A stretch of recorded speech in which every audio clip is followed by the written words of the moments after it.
eres tú, mi momento de amor, la alegría de vivir. Bendito Jesús, eres mi fuente de amor, eres aire, eres sol, el latir del corazón. Bendito Jesús, bendito amor de mi Señor. Bendito amor de mi Señor. Gracias, Jesús, gracias. Tú eres la alegría de nuestra vida, Señor. Tú eres la alegría, tú eres el gozo de nuestra vida, bendito Jesús. Por eso te bendecimos, te adoramos, Señor, el día de hoy. Te glorificamos, te exaltamos, porque tú eres, Señor, nuestro deseo. Tú eres lo único que anhelamos, Señor. Gracias, Jesús, gracias. Este es mi deseo. Vamos a cantarlo esta mañana.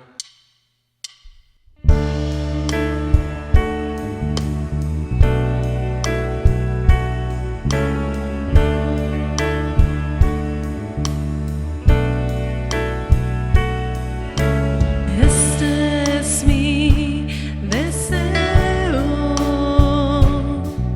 honrarte a ti, con todo mi ser te adoraré,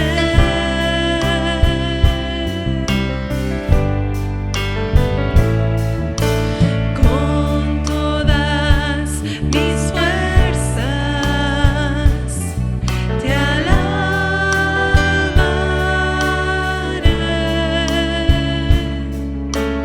Mi adoración eres tú.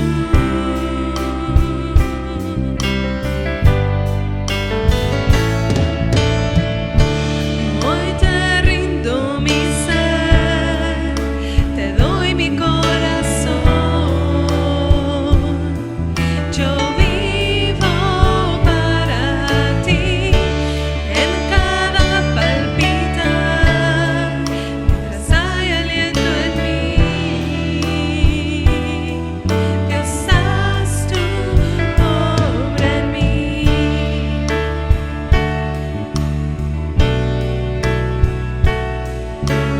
Ese es mi deseo,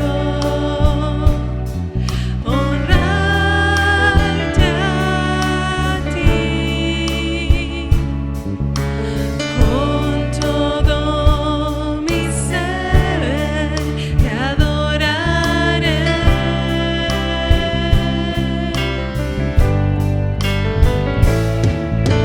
Con todas mis fuerzas te alabaré.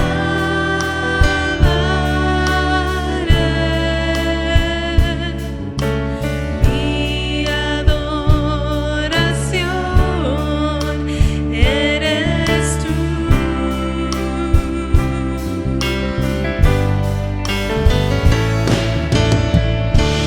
Hoy te rindo mi ser, te doy mi corazón. Yo vivo para ti en cada palpitar, mientras hay aliento en mí. Dios, haz tu obra en mí. Hoy te rindo mi ser, te doy mi corazón.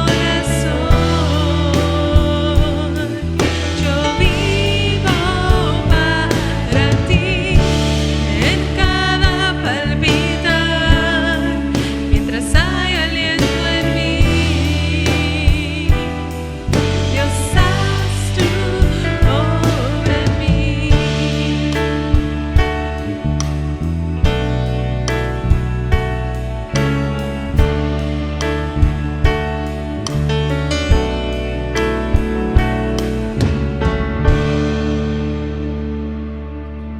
Gracias, Jesús, gracias. Eres el deseo de nuestro corazón. eres el anhelo de nuestro corazón, Señor. Te necesitamos más que a nuestra propia vida, Señor. Te necesitamos más que el aire que respiramos, Señor. Padre, continúa haciendo tu obra en nuestras vidas. Heme aquí, Señor, heme aquí. Continúa tu obra en nuestra vida, Señor. Que mientras haya aliento en nosotros, queremos vivir para ti, Señor. Queremos vivir para ti, queremos dedicar nuestra vida, nuestras fuerzas, Señor, nuestros recursos, nuestro aliento, Señor, queremos dedicarlo a ti, Señor. Gracias. En el nombre de Jesús te damos gracias. Te bendecimos, Señor. Amén.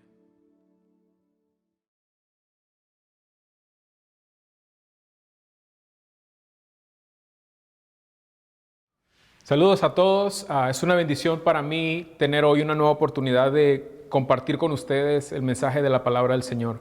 Por favor, ahí donde está, acompáñenme a orar. Señor Jesús, te damos gracias por una nueva oportunidad que nos concedes hoy, Señor, de meditar en tu palabra. Te pedimos que nos enseñes a través de ella, Señor, y que nuestra vida pueda ser edificada, Señor, y pueda ser bendecida a través del consejo de tu palabra. Gracias por cada persona que me está viendo, que me está escuchando. Te pido que edifiques a cada persona, Señor, que está conectada a nuestro servicio el día de hoy. Te pedimos esto en el nombre de Jesús. Amén. El título del mensaje de hoy es a manera de pregunta y lo he titulado ¿Dónde estás edificando tu vida? ¿Dónde estás edificando tu vida? Hoy la referencia bíblica es Mateo 7 del versículo 24 al versículo 27. Estaré leyendo de la versión Reina Valera 1960, aunque también usaré un par de versiones adicionales.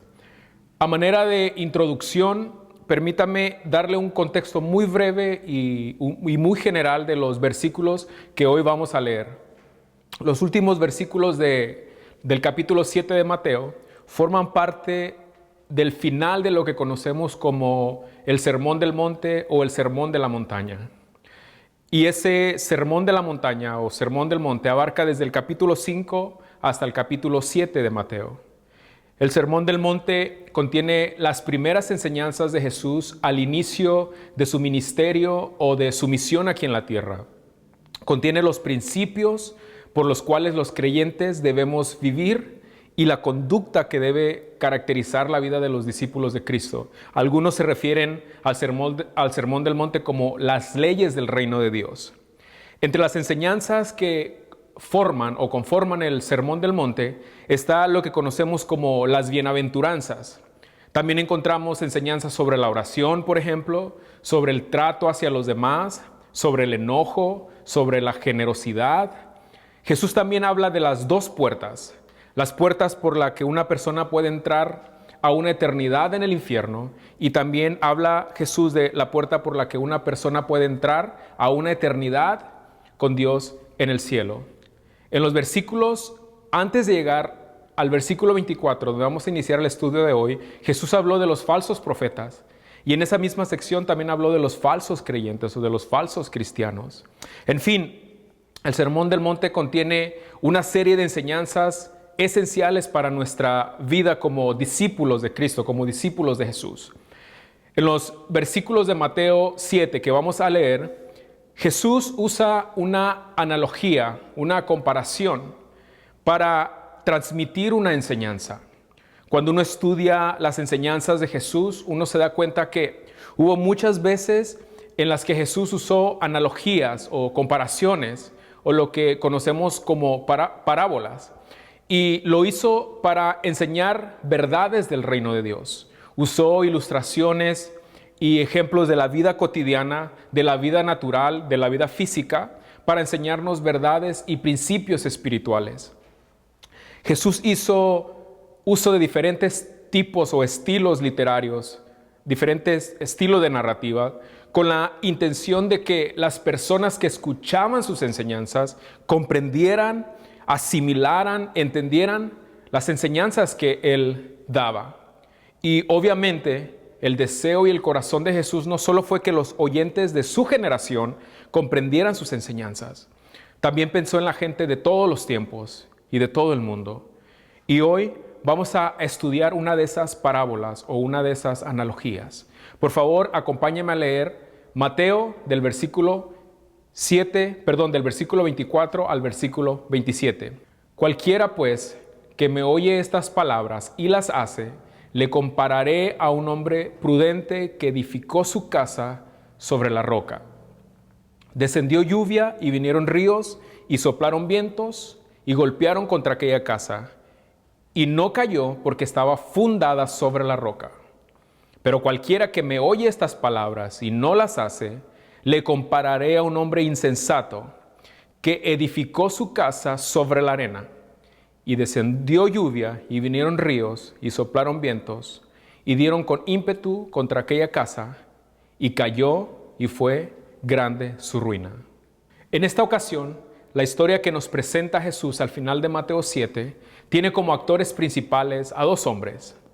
Jesús nos presenta a dos constructores.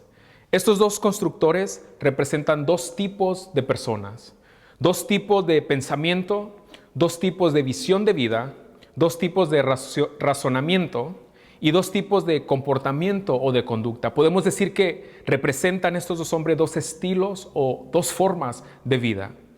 El primer constructor que Jesús nos presenta es descrito por el mismo Jesús como un hombre prudente. Ser prudente significa ser sabio, ser sensato, ser precavido. Significa pensar con cordura, con sensatez. Jesús llama prudente al primer constructor porque este constructor edificó o construyó su casa sobre la roca. La roca representa un terreno sólido, un terreno estable, un terreno inamovible. Construyó su casa, este primer constructor, sobre un terreno que le ofreció firmeza y seguridad a su casa. El segundo constructor que Jesús nos presenta es descrito también por Jesús como un hombre insensato. Este hombre es todo lo opuesto al primero. Ser insensato es lo contrario a ser prudente. Ser insensato significa ser falto de sabiduría, ser imprudente, ser necio. Insensato significa también ser tonto. Una persona insensata no piensa con cordura. Una persona insensata no es precavida. Una persona insensata actúa sin pensar en la consecuencia de sus actos. Una persona insensata no puede visualizar más allá de su presente, no piensa en las consecuencias de sus actos, las consecuencias futuras. Eso fue lo que hizo el constructor. Este segundo constructor construyó su casa en la arena sin pensar en las consecuencias que eso le traería después. La insensatez lo llevó a construir su casa sobre la arena. Solo una persona falta de sabiduría edifica una estructura sobre un terreno arenoso, sobre un terreno que no es estable. Y no es necesario ser un arquitecto o ser un ingeniero para saber que un edificio construido sobre arena suelta está destinado a colapsar. Tal edificio, tal casa, tal edificación colapsará tarde o temprano, solo es cuestión de tiempo. Dice la historia que en algún punto después de que el hombre prudente construyó su casa, esa casa fue golpeada. Algunas versiones de la Biblia dicen que fue azotada. La casa fue golpeada o azotada de una manera muy violenta, con mucha fuerza. Y lo que golpeó la casa fueron tres cosas. Primero, la golpeó una fuerte lluvia, dice el texto. La segunda cosa que azotó la casa fueron ríos. El texto dice ríos en plural. Quiere decir que fue más de un río lo que azotó contra aquella casa. La lluvia fue tan fuerte y tan abundante que ocasionó que los ríos alrededor de la ubicación geográfica de la casa crecieran de tal manera que esos ríos se desbordaron y los torrentes de agua golpearon aquella casa. La tercera cosa que golpeó aquella casa fueron ráfagas de viento. Aparte de ser azotada por la fuerte lluvia y por las corrientes de los ríos, la casa fue azotada por huracanes, por fuertes vientos. El escenario realmente era caótico. Sin embargo, a pesar de la tragedia que uno esperaría que sucediera dadas las circunstancias que se presentaron, en el versículo 25 Jesús nos dice que la casa no se cayó, a pesar del azote que sufrió, a pesar de los fuertes vientos y a pesar de la fuerza de los ríos y de la fuerte lluvia, la casa permaneció en su lugar. Obviamente eso fue algo muy bueno para aquel hombre. No perdió la casa en la que había invertido tanto y en la que había trabajado tanto. Y más importante aún, los habitantes de esa casa no fueron afectados por el azote a la casa. El relato de Jesús dice que no solo la casa del hombre prudente fue azotada, la casa del constructor insensato también fue azotada y golpeada. Y lo que vemos en la historia es que la casa del insensato fue azotada exactamente por los mismos elementos que azotaron la casa del constructor prudente. Dice el texto que fue azotada la casa del constructor imprudente, que fue azotada por las aguas del río y por los fuertes vientos. La casa del constructor insensato enfrentó exactamente los mismos problemas que la casa del hombre prudente, la que construyó el hombre prudente. Pero aunque las dos casas enfrentaron exactamente los mismos problemas, el resultado fue totalmente diferente. Después que pasó la tormenta, vemos dos panoramas opuestos. La casa del hombre prudente estaba de pie. Ni la lluvia, ni las corrientes de los ríos, ni los fuertes vientos pudieron causarle algún daño a la casa del hombre prudente. En el otro lado, la casa del hombre insensato fue destruida en su totalidad. Esa casa no pudo mantenerse de pie frente a los embates de la tormenta. Y por el contenido de la historia, podemos deducir que las dos casas, la del hombre prudente y la del hombre necio o insensato, estaban ubicadas en la misma área geográfica. ¿Cómo podemos deducir eso? Porque lo que vemos en la historia es que las dos casas fueron azotadas exactamente por los mismos elementos y porque fueron azotadas al mismo tiempo. Eso quiere decir que estaban cerca o relativamente cerca una de la otra. Aparte de estar en la misma área geográfica, probablemente las dos casas tenían más cosas en común. Tal vez por fuera se veían igual. Las dos tenían puertas, tenían ventanas y obviamente las dos tenían paredes y tenían un techo. Aunque en apariencia se veían iguales, había una gran diferencia entre estas dos casas. Esa diferencia era el cimiento o el fundamento sobre el que estaban construidas. Lo que hizo la diferencia entre las dos casas cuando enfrentaron la tormenta fue el cimiento o el fundamento en el que estaban construidas. Dice el texto que el hombre prudente edificó su casa sobre la roca, sobre un terreno que le dio a su casa estabilidad y firmeza y le dio fuerza para soportar aquella gran tormenta. Por eso, esa casa permaneció de pie ante el embate de la tormenta. Fue su cimiento o su fundamento lo que la sostuvo de pie frente a la tormenta. Por el contrario, el hombre necio que construyó su casa sobre la arena, sobre un terreno inestable, dice el texto que su casa fue destruida. Cuando fue azotada por la misma tormenta que azotó la casa del hombre prudente, la casa del insensato fue derribada. Y dice el texto que la ruina de aquel hombre fue muy grande, lo que quiere decir que su casa fue destruida totalmente. Quedó en ruinas. Lo que hizo la diferencia entre las dos casas a la hora de ser azotadas y de enfrentar la tormenta fue el cimiento o el fundamento sobre el que estaban construidas.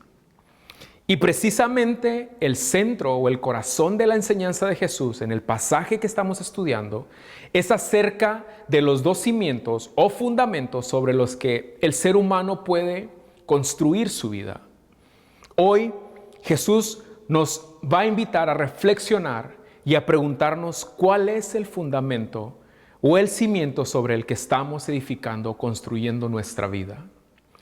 Para empezar a visualizar qué aplicación o qué implicación de esta enseñanza de Jesús tiene para nuestra vida, es importante mencionar que los elementos presentados en la historia que Jesús está narrando no son elementos literales.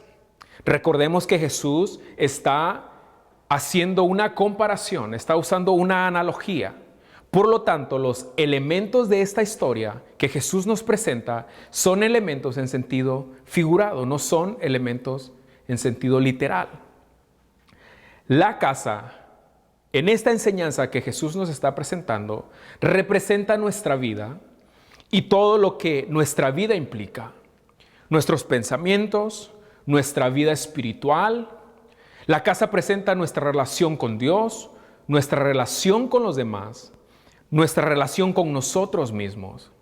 La casa representa las decisiones que tomamos, representa los anhelos de nuestro corazón, nuestros pensamientos y nuestra visión de vida.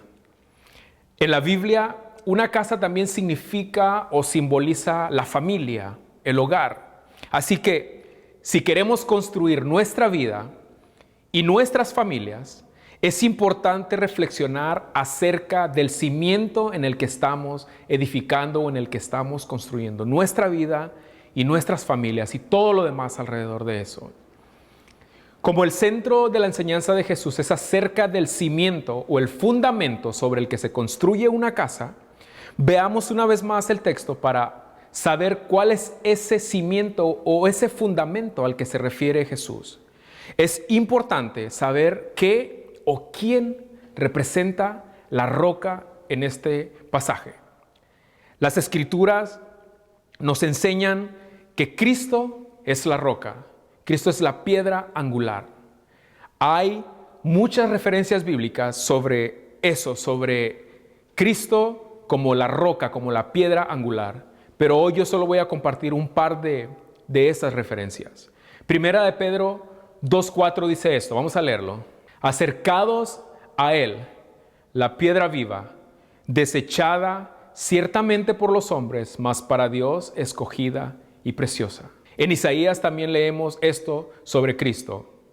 Por lo tanto, esto dice el Señor soberano. Miren, pongo una piedra de cimiento en Jerusalén, una piedra sólida y probada. Es una preciosa piedra principal sobre la cual se puede construir con seguridad. El que crea jamás será sacudido. La roca entonces en este pasaje y en la Biblia representa a Cristo. Ahora, Jesús en este pasaje de Mateo dice que el que oye y pone por obra sus enseñanzas, su palabra, es comparado con alguien que construye su vida o su casa sobre la roca. Ahora, cuando Jesús dice el que oye estas palabras, ¿a qué palabras se refiere? Jesús se está refiriendo a todas las enseñanzas que acaba de dar en lo que conocemos como el Sermón del Monte, de lo que le hablé al inicio. Pero aunque se entiende a la luz del contexto del pasaje que Jesús se refiere a las enseñanzas que acaba de exponer, en un sentido amplio y general, la expresión de Jesús implica a toda la palabra de Dios. La roca entonces es Cristo y es su palabra. En su enseñanza, Jesús dice que la persona que es prudente edifica, construye su vida sobre la roca, es decir, sobre Cristo, sobre la palabra de Dios. Ahora bien, ¿cuál es el distintivo de una persona prudente? ¿Cómo desarrolla una persona un carácter o una conducta prudente? Jesús responde eso de una manera muy clara en los versículos que acabamos de leer. Jesús dice esto en la primera parte del versículo 24. Vamos a leerlo. Cualquiera pues que me oye estas palabras y las hace, le compararé a un hombre prudente. Jesús dice que una persona es prudente, es sabia, es sensata como resultado de realizar dos acciones, según lo que vemos en el pasaje. Número 1, la primera acción, oír la palabra de Dios. Lo que forma un carácter prudente y sensato en la vida de una persona es el tiempo que dedica a oír, a escuchar la palabra de Dios. Todos podemos oír la palabra de Dios en diferentes maneras, a través de otra persona, por ejemplo, tal como lo está haciendo usted ahora que está escuchando esta enseñanza que yo estoy compartiendo. Pero también Dios puede hablarle cuando usted pasa tiempo leyendo su Biblia. La mejor manera en la que Dios nos habla es a través de su palabra, a través de las Escrituras. Dios siempre está hablando, pero no nos es de ningún beneficio saber que Dios habla si nosotros no tomamos el tiempo para escuchar a Dios, para escucharlo. La primera acción que desarrolla el carácter prudente en la vida de una persona es oír la palabra de Dios. La segunda acción que realiza el hombre o constructor prudente que nos presenta Jesús es que pone en práctica lo que oye. Jesús dice, el que oye mis palabras y las hace. El prudente oye la palabra de Dios, pero no solo la oye. El prudente la pone en práctica. El prudente oye la palabra de Dios, pero la oye con la intención de obedecerla. El prudente no solo se queda en la teoría, sino que aprende y asimila la teoría con la finalidad de llevar esa teoría a la práctica. Al igual que el primer constructor, el segundo constructor también oye la palabra de Dios. También está expuesto a las verdades de la Biblia. También va a la iglesia y se sienta a escuchar las enseñanzas de Jesús. Pero aunque oye la palabra de Dios, al igual que el otro hombre, este segundo hombre se queda solo en la acción de oír, de escuchar. Veamos el texto. Pero cualquiera que me oye estas palabras y no las hace, le compararé a un hombre insensato. El segundo constructor es la persona que oye la palabra de Dios, que dice amén, que grita, que se emociona cuando oye la palabra de Dios, pero llega hasta ahí. Toma tiempo para oír la palabra de Dios, pero no la pone en práctica. Se queda solo en la teoría. No practica lo que oye o lo que aprende.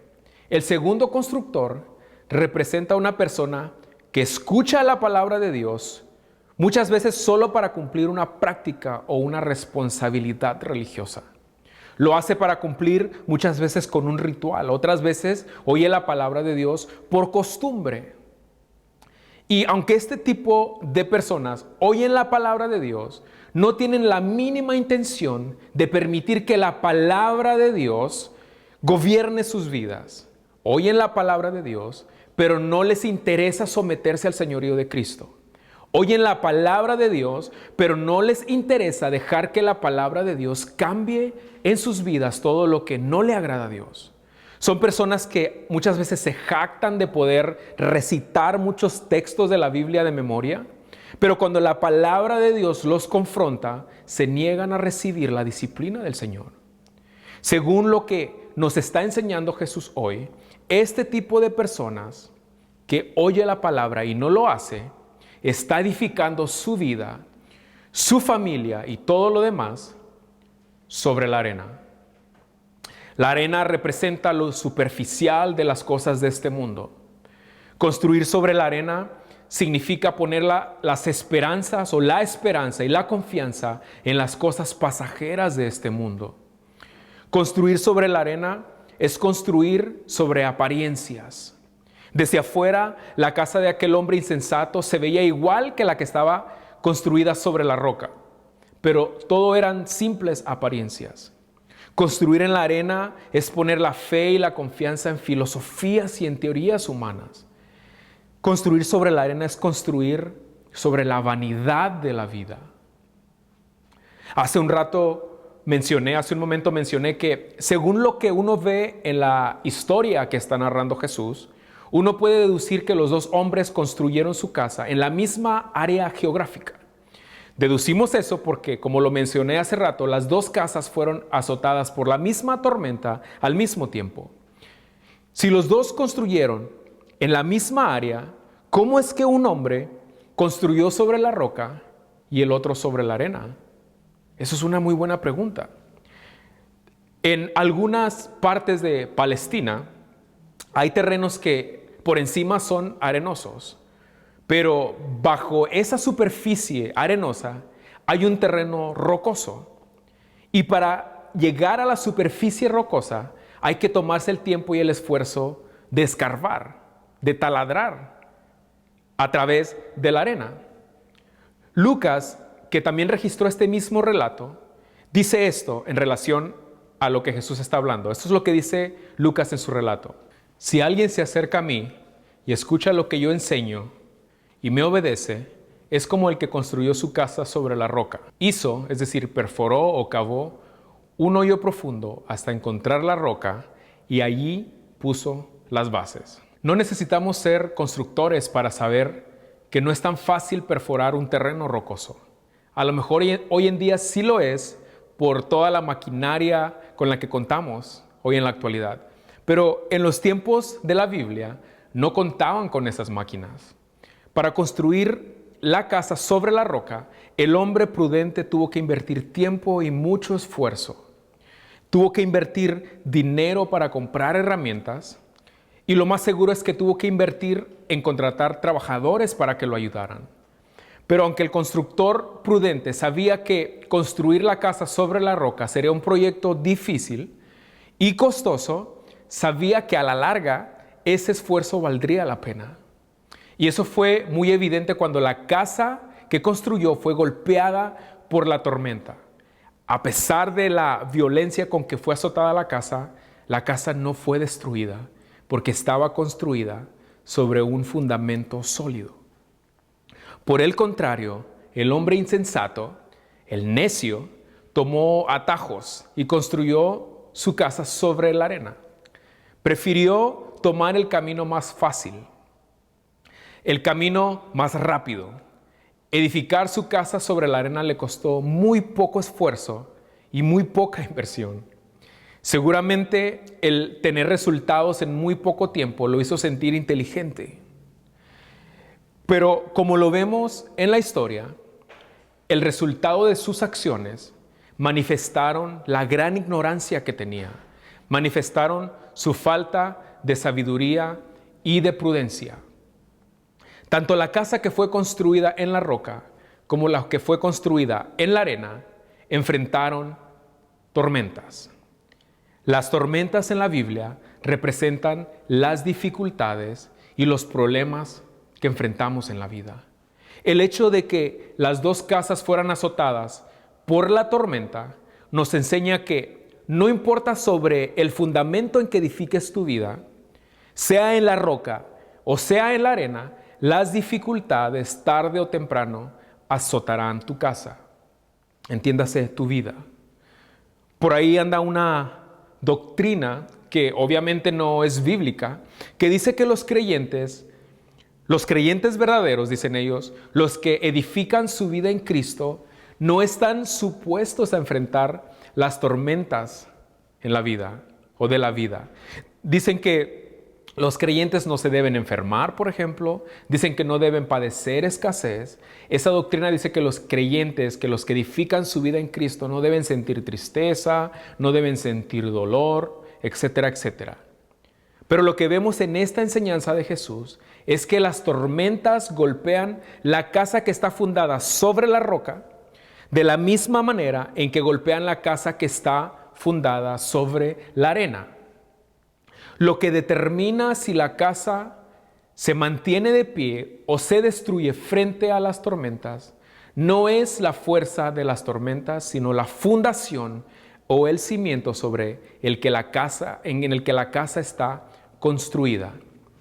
Las tormentas en nuestra vida tienen el poder de revelar sobre qué fundamento está edificada nuestra vida.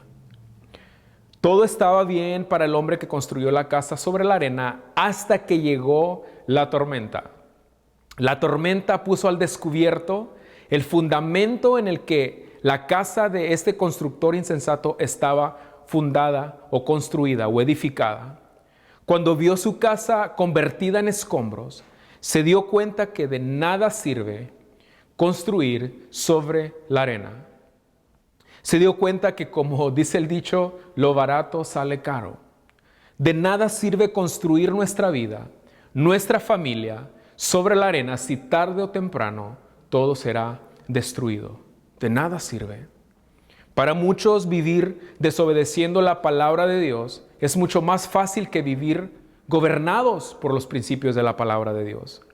Es mucho más fácil vivir siguiendo la corriente de este mundo, vivir satisfaciendo los deseos de nuestra naturaleza de pecado.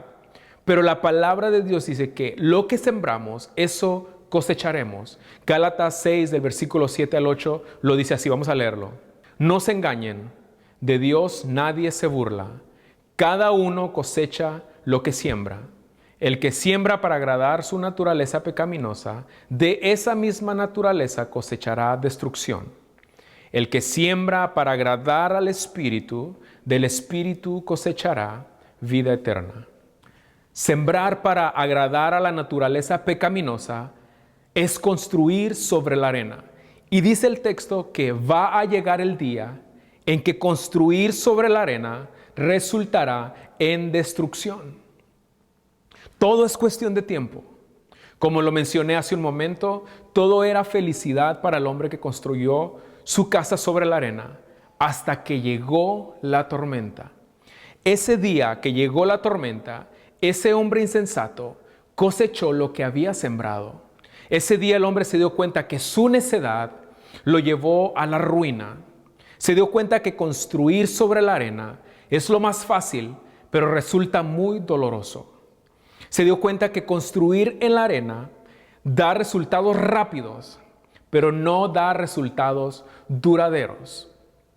El constructor prudente, por el otro lado, reconoce que para tener una edificación fuerte, una casa fuerte, primero hay que construir hacia abajo. Entiende que eso representa más esfuerzo, más trabajo, más inversión, pero también entiende que es lo mejor. Entiende que cualquier esfuerzo, que cualquier inversión en construir su casa sobre la roca valdrá la pena. Entiende que lo más importante de su vida, de su casa, de su familia, es el fundamento sobre el que construye, sobre el cimiento en el que edifica su casa. De nada sirve tener una casa con paredes bien cuidadas, pintadas de bellos colores, con muebles de mucha calidad, con una fachada que impresione.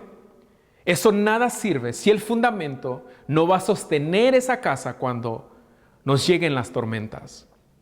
No si llegan las tormentas, cuando lleguen las tormentas, porque las tormentas, tarde que temprano, llegarán y azotarán la casa. Golpearán la casa que está construida sobre la roca de la misma manera que golpean la casa que está construida sobre la arena. El mantenerse de pie o caer ante el embate de las tormentas no lo determina la fuerza de la tormenta, lo determina la fundación, el fundamento o el cimiento sobre el que está construida la casa. Hace unos momentos leímos esto en Primera de Pedro. Esto es lo que dice el versículo que leímos hace rato. Acercaos a él, piedra viva, desechada ciertamente por los hombres, mas para Dios escogida y preciosa. Cristo es el único fundamento o cimiento seguro en el que podemos edificar nuestra vida. Interesantemente, el texto dice que los hombres, entiéndase los seres humanos, desechan a Cristo. Eso muestra lo insensato que puede llegar a ser el hombre, el ser humano. Cristo ofrece salvación, ofrece vida eterna, ofrece seguridad, ofrece estabilidad, pero la gente, dice el texto, que lo rechaza. ¿Sobre qué estás edificando tu vida en este tiempo? ¿Estás edificando tu vida sobre las verdades de la palabra de Dios? ¿O sobre las verdades de CNN, de Fox, de Univisión, de Telemundo? En este tiempo difícil que estamos viviendo, estamos permitiendo que las verdades de la Biblia impregnen nuestra vida, nuestro corazón, nuestra mente, nuestros pensamientos, o estamos permitiendo que las noticias nos llenen de miedo, de preocupación y de inseguridad y de terror algunas veces. Me parece interesante que muchas veces los cristianos creemos más en lo que nos dicen los canales de noticias, pero ponemos en duda la palabra de Dios. La palabra del Señor, por ejemplo, nos dice: no temas porque yo estoy contigo. Las noticias nos dicen: todo está mal, la economía se va a quebrar, el desempleo está en aumento. ¿Y qué hacemos? En lugar de creer la palabra del Señor que dice que no tengamos miedo, que no nos preocupemos porque Él cuida de nosotros, en lugar de hacer eso andamos llenos de miedo, de temor, de preocupación, de ansiedad. Creemos lo que las noticias nos dicen, pero dudamos de la palabra del Señor. ¿Estás edificando tu vida en la palabra del Señor o en las estadísticas y los pronósticos de los canales de noticias? Que, por cierto, muchas de las veces la información que estos canales de noticias difunden no es del todo cierta o actual. Hay canales que manejan agendas políticas y manipulan la información para favorecer a un partido o a un pensamiento político. Y aclaro, yo no le estoy diciendo que no vea noticias. Yo no le puedo decir a usted qué hacer o qué no hacer. Pero mi consejo es que no edifique su vida en lo que escucha o en lo que ve en las noticias. Mi consejo es que no permita que lo que escucha en las noticias dicte cómo vivir su vida o que dicte su estado de ánimo. ¿Sobre qué estamos edificando nuestra vida? ¿Estamos alimentando nuestra vida de las verdades de Jesús? ¿O estamos alimentando nuestra vida de la falsedad que muchas veces nos presentan las redes sociales? Hoy Jesús nos invita a reflexionar acerca de cómo y dónde estamos edificando nuestra vida. ¿Estamos edificando nuestra vida en Cristo y en su palabra? ¿O estamos edificando nuestra vida sobre una superficie que no ofrece a nuestra vida ninguna estabilidad o seguridad? Si su vida está edificada en Cristo y en su palabra, gloria a Dios por eso. Hoy más que nunca nuestro mundo necesita de personas fuertes, personas que estén cimentadas en Cristo y en las verdades de la Biblia. Si usted está construyendo su casa y edificando su casa, su vida, su familia y todo alrededor suyo, lo está edificando en Cristo, que es la roca, y en su palabra, gloria a Dios por ello, sígalo haciendo. Pero si hoy usted reconoce que ha estado edificando su vida sobre la arena, el Señor lo invita a empezar hoy a edificar su vida sobre la roca, que es Cristo y su palabra. Seamos como el hombre prudente que construyó su casa sobre la roca. Construir nuestra vida en Cristo es una garantía de que nos mantendremos de pie frente a las tormentas de la vida. No importa qué tan fuerte nos golpeen los vientos o las corrientes de los ríos, si estamos plantados en Cristo, estaremos siempre de pie ante las dificultades de la vida. Mi oración es que la enseñanza que Jesús nos está dando hoy nos presente una oportunidad para pedirle y permitirle al Espíritu Santo que examine nuestra vida y que si estamos edificando en todo menos en Cristo, que desde hoy, con la ayuda del Señor, cambiemos la forma en que estamos viviendo nuestra vida. Si queremos construir una vida fuerte, una familia fuerte, relaciones de amistades fuertes, empecemos por construir hacia abajo. Para construir una casa fuerte, hay que empezar primero por definir el fundamento en el que se va a construir. Oremos. Señor Jesús, te doy gracias por tu misericordia, Señor, gracias por hablarnos a través de tu palabra. Padre, te pedimos que nos sigas ayudando, Señor, a estar conscientes y evaluar constantemente sobre el fundamento en que estamos construyendo nuestra vida, Señor. Padre, te pedimos perdón si hemos estado construyendo nuestra vida sobre todo, menos en ti y en tu palabra. Señor, ayúdanos, si ese es el caso, que a partir de hoy podamos cambiar nuestra visión de vida, nuestro estilo de vida, y que a partir de hoy empecemos a construir sobre ti, que eres la roca, y sobre tu palabra, Señor. Padre, te doy gracias por las personas que están construyendo su vida sobre ti. Nuestra sociedad, nuestro mundo necesita de personas llenas de la presencia de Dios, llenas de las verdades de la Biblia. Señor, yo te doy gracias por aquellos que están construyendo su vida sobre la roca, sobre ti, sobre tu palabra, Señor. Padre, y te pido que aquellos que no lo están haciendo todavía, Señor, que hoy acepten la invitación y acepten el reto de empezar a construir su vida, su familia, sus carreras, sus sueños, sus anhelos sobre la roca que eres tú y sobre tu palabra, Señor. Gracias por este recordatorio, Señor, que en este tiempo de dificultad no vamos a ceder ante la tormenta, porque estamos fundados y estamos construidos en ti, en tu palabra, Señor. Gracias por la seguridad que eso trae a nuestra vida. En el nombre de Jesús. Dios los bendiga y nos vemos la próxima semana con el favor del Señor. Bendiciones.